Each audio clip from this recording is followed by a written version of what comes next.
Hello friends, I am Nazish Yadav. Welcome to Nazish academy. आज मैं आप लोगों के साथ एक अपडेट शेयर करने वाली हूँ। बैंक ऑफ बड़ौदा की तरफ से एक लेटेस्ट रिक्रूटमेंट है, तो सारी जानकारी मिलेगी आपको इस वीडियो में। अगर आप मेरे चैनल पर पहली बार विजिट कर रहे हैं तो मेरे चैनल को करें सब्सक्राइब और हाँ, बेल आइकन प्रेस ज़रूर से कर दीजिएगा ताकि जॉब अपडेट सबसे पहले आप तक पहुँचे। तो चलिए हम वीडियो शुरू करते हैं। हम अपने कंप्यूटर स्क्रीन पर जाएंगे और गूगल पर सर्च करेंगे बैंक ऑफ बड़ौदा। फिर देखिए हम करियर पर क्लिक करेंगे, फिर यहाँ पर क्लिक करेंगे करेंट अपॉर्चुनिटीज़। अब देखिए ये जो फर्स्ट वाला लिंक है हम इस पर क्लिक करेंगे। Recruitment for various positions on regular contractual basis for fraud risk and risk management departments. तो नो मोर पर क्लिक करेंगे फॉर मोर डिटेल्स। फिर हम एडवर्टाइजमेंट के लिए यहाँ पर क्लिक करेंगे। तो देखिए फ्रेंड्स, इस तरह से PDF खुल जाएगा और इस वैकेंसी के लिए online registration of application start हो चुका है 23 फरवरी 2022 से। और इस एप्लीकेशन फॉर्म को सबमिशन करने का लास्ट डेट है एंड पेमेंट ऑफ फीस का लास्ट डेट है 15 मार्च 2022।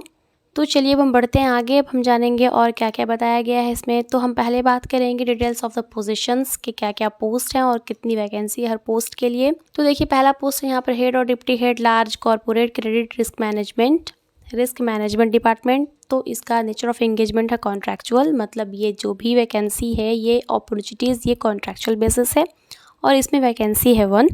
एज की बात करें तो मिनिमम एज लिमिट 32 इसके लिए एंड मैक्सिमम 55 ईयर्स। फिर देखिए एजुकेशन क्वालिफिकेशन की बात करते हैं तो चार्टर्ड अकाउंटेंट और फुल टाइम MBA PGDM और it's equivalent as full time course from recognised university और इंस्टीट्यूट। और इसके वर्क एक्सपीरियंस की बात करें तो मिनिमम 10 ईयर्स एक्सपीरियंस होना चाहिए BFSI सेक्टर में with at least 8 years in corporate banking and need to demonstrate credit assessment and underwriting skills of large corporates in the country or experience as a country approving authority। And candidate के पास 2 साल का experience होना चाहिए eight senior और head level position in corporate credit vertical. तो अब हम बात करेंगे नेक्स्ट पोस्ट की। नेक्स्ट पोस्ट है हेड और deputy head project finance infrastructure and ESG।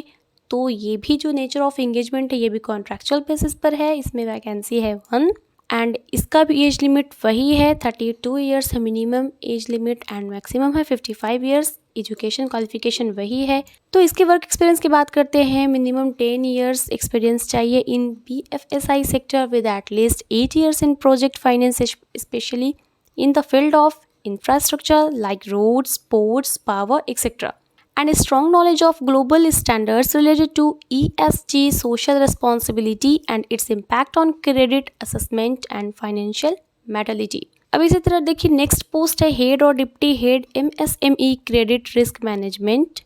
ये भी रिस्क मैनेजमेंट डिपार्टमेंट से है तो ये भी कॉन्ट्रैक्चुअल बेसिस पर है। इसमें वैकेंसी है 1, मिनिमम 32 ईयर्स है and maximum age limit 55 years है। और इसका एजुकेशन क्वालिफिकेशन भी वही है चार्टर्ड अकाउंट एंड इसका वर्क एक्सपीरियंस की बात करें तो minimum 10 years experience in BFSI sector with 8 years experience dealing with MSME products needs to demonstrate credit assessment and underwriting skills of MSME segment or experience as a credit approving authority।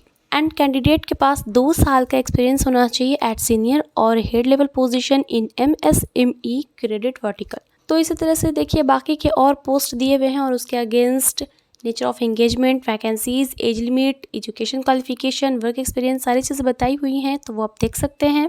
तो अब हम बात करते हैं age relaxation की। SC ST के लिए 5 years, OBC non criminal के लिए 3 ईयर्स, PWD वालों के लिए है, जनरल और EWS में आते हैं जो कैंडिडेट्स उनके लिए 10 ईयर्स है, OBC में आते हैं उनके लिए 13 ईयर्स है एंड SC ST में जो आते हैं उनके लिए 15 ईयर्स है। फिर इसी तरह से देखिए एक सर्विसमैन के लिए भी एज रिलैक्सेशन दिया हुआ है, वो आप देख सकते हैं। अब हम बढ़ेंगे आगे। अब देखिए यहाँ पर बताया जा रहा है प्लेस ऑफ पोस्टिंग, तो वो रहेगी मुंबई। अब यहाँ पर देखिए एलिमेंट्स दिया हुआ है for regular positions at present monthly CTC at the initial level of for MMG S2 MMG S3 including DA special allowances HRA CCA and all perks and benefits like quarters facility in lieu of HRA for officers, conveyance, medical aid, LTC, etc. admissible as per rules of the bank in force from time to time is approximately rupees 1.48 lakhs and rupees 1.78 lakhs per month as amended from the time to time respectively in Mumbai. Allowances may vary depending upon the place of posting. And यहाँ पर 4 contractual positions. Remuneration will be offered based on candidates' qualifications, experience, overall suitability, last round salary of the candidates, and market benchmarks for the respective post, and shall not be a limiting factor for suitable candidates. And यहाँ पर देखिए बताया जा रहा है engagement of contractual positions. Contractual engagement will be for a period of 5 years with periodic performance review. The term of engagement may be extended at the option of bank. और फिर यहाँ पर देखिए प्रोबेशन पीरियड दिया हुआ है for regular positions and for contractual positions. और यहाँ पर देखिए सिलेक्शन प्रोसीजर दिया हुआ है. सिलेक्शन बेस्ड है शॉर्ट लिस्टिंग और subsequent round of personal interview और एनी अदर सिलेक्शन मेथड. अब यहाँ पर देखिए बताया गया है कि हम इसे अप्लाई कैसे कर सकते हैं. तो इसके लिए कैंडिडेट के पास एक valid personal email ID and contact number होना चाहिए. फिर यहाँ पर बैंक का वेबसाइट दिया हुआ है, इस पर जाकर आप अप्लाई कर सकते हैं. वेबसाइट है www.bankofbaroda.in/career.htm. पेमेंट ऑफ फीस की बात करते हैं तो सबसे पहले ये कि एप्लीकेशन फ़ी जो है ये नॉन रिफंडेबल है. And EWS general and OBC candidates के लिए है ₹600 plus applicable GST and transaction charges and ₹100 intimation charges only for SC ST PWD women candidates plus applicable GST and transaction charges will be applicable. और बाकी के कुछ points दिए हुए हैं वो आप देख सकते हैं. ओके दोस्तों, अब हम बढ़ेंगे आगे. तो यहाँ पर देखिए रोल्स एंड रिस्पॉन्सिबिलिटीज़ दी हुई है जॉब से रिलेटेड. आप वो देख लीजिएगा, मैं PDF का लिंक डिस्क्रिप्शन बॉक्स में दे दूँगी. तो ओके फ्रेंड्स, ये थी आज की जानकारी. ये टोटल नोटिफिकेशंस 27 पेजेस के थे. मैंने आपको जनरल रिक्वायरमेंट्स बता दिया है. बाकी मैं PDF का लिंक डिस्क्रिप्शन बॉक्स में दे दूँगी, वहाँ से आप PDF डाउनलोड कर सकते हैं for future reference. And friends, इसी तरह के जॉब अपडेट्स के लिए मेरे चैनल पर बने रहें. अगर मेरा ये वीडियो पसंद आया तो इसे लाइक कीजिए, ज़्यादा से ज़्यादा शेयर कीजिए. अगर कोई रिलेटिव और फ्रेंड्स हैं आपके नज़र में जो इस वैकेंसी के लिए एलिजिबल और इंटरेस्टेड हैं तो आप उन्हें ज़रूर से शेयर करें. और जाते जाते मेरे चैनल को सब्सक्राइब करते जाएँ. मैं फिर मिलती हूँ नेक्स्ट वीडियो में नेक्स्ट अपडेट के साथ.